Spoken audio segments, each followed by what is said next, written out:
Magandang araw mga kaibigan. Gusto ko lang i-shout out ang isa kong masugid na subscriber, si Madam Haila Robaram, kapatirang Muslim ito, taga Marawi. Assalamualaikum mga kapatid. Okay, ito. Ang Pangulong Marcos Jr. nagsalita. Meron siyang official statement tungkol sa suspension ni Cebu Governor Gwen Garcia.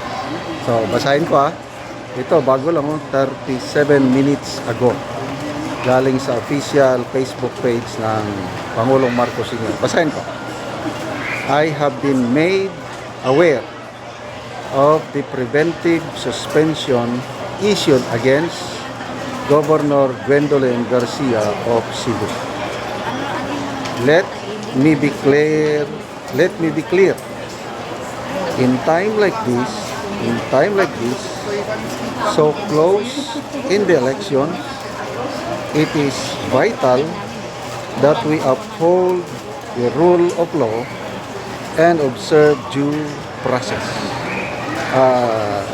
Tapusin ko lang basahin ng statement, then balikan ko ito.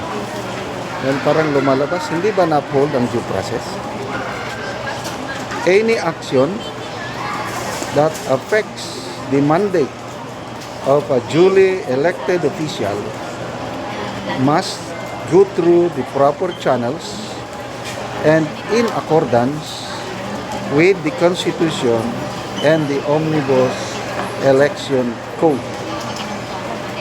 Governor Garcia has served Cebu with strength and consistency until all legal questions surrounding this suspension are resolved. She deserves to be treated fairly and with the respect owed to her office. Let us not allow politics to get in the way of public service. We must always be guided by the law, by prudence, and by what is best for the Filipino people.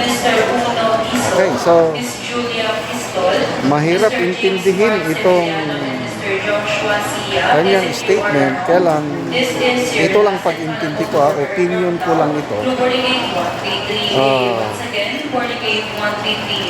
Ang sinabi niya nga, we must uphold the law, rule of law and observe due process. Ibig bang sabihin, hindi sinunod ng ombudsman ang rule of law at due process sa pag-issue ng suspension order? Nagtatanong lang ako dahil ito ang naintindihan ko. Hindi nasunod Hindi daw any action that affect mandate of a duly elected official must go through the process at the proper channel. So hindi sinunod ng ombudsman yung proper channel at hindi in accordance with the Constitution and Omnibus Election Code. Ganun ba yan? Anyway, ombudsman is constitutional body. Ito ang pagkakalam ko, correct me if I'm wrong.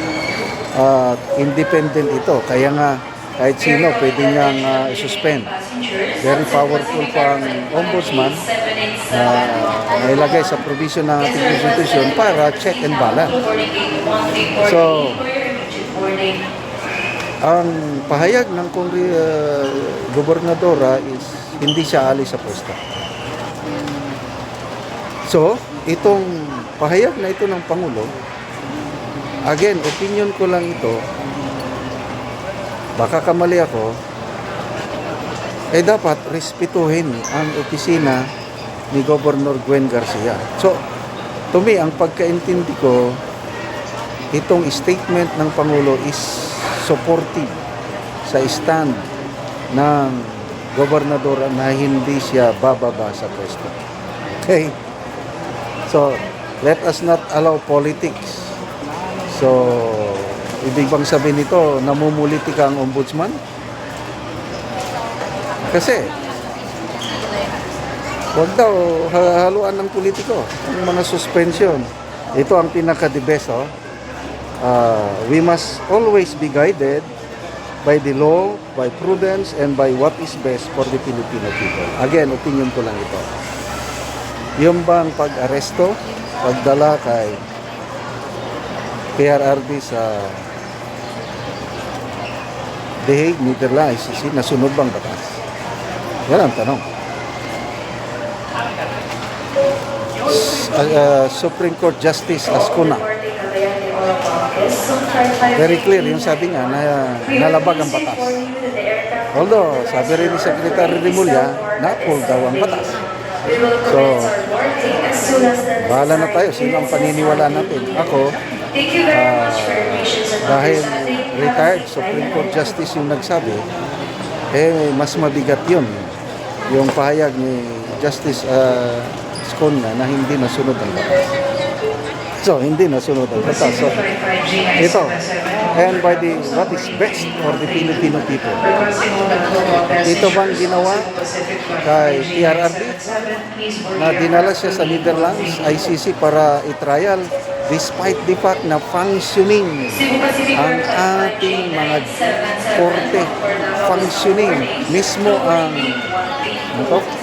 Solicitor General ang nagsabi na we have a very functional investigative prosecutorial and judicial system sa bansa.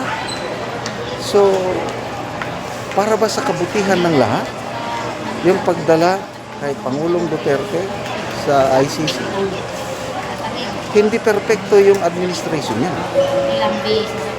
Kung may ebidensya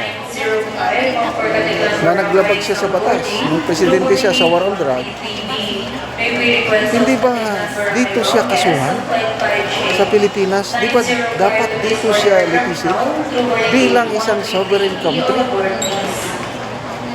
Mga tanong lang ito. So, kumusta naman ang Pilipino ngayon? Nagkakaisa ba tayo? Nagkawatak-watak? Dahil sa ginawa kay PRRD. Was that for the best interest of the Filipino people? Okay. So, yun lang. Mga tanong lang. Okay, so mabuti at nagsalita ang Pangulo. Magbasa lang ko sa mga comments, ano? Comments.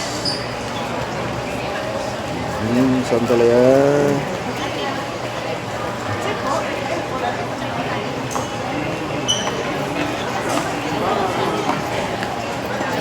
Maraming comments ito. Ayun. Nelson Jerez Kawili. Was your treatment of PRRD fair? Yun na. SJ Toribio. Sobrang ugag nito. Binaligtad ko lang, ugag. Maraming pa.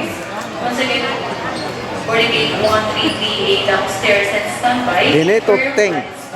Hey, Mr. President, you cannot go against the law passed by the judiciary that is preventive suspension because there is separation of power for the three branches of government.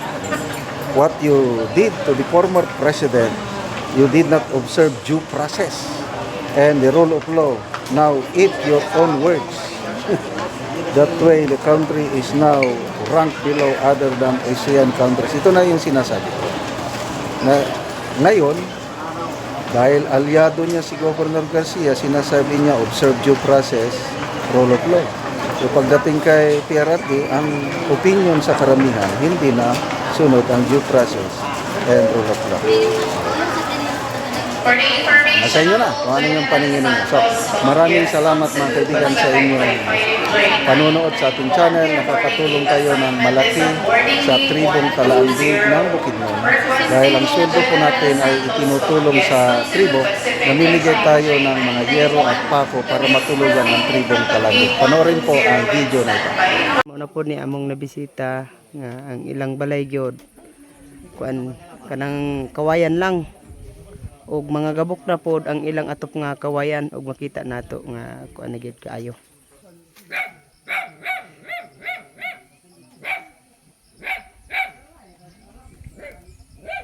O katumbahon na gyud ang ilang balay. Ayo! Bisita mi sa inyong balay. Angkol, maayong adto. Oh.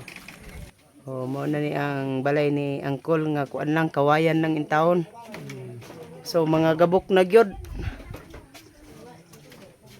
Naanay mga buslot-buslot.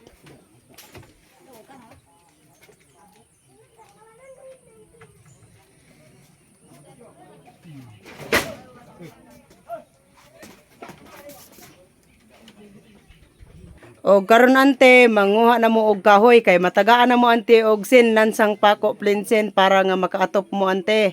Unsa ante ang imong maistorya? Salamat sa Ginoo sa og sa pagtanaw sa video. Oo. Pila na din ni ante katuig inyong balay? Napulo na. Napulo na ni katuig. Oh, O gaulan na nagyod. ulan gyud, gaulan ang gyud. Lagi. So pila mo gapuyo dinani ante? Kuan siyam. Siyam. So pila imong anak? Kuan na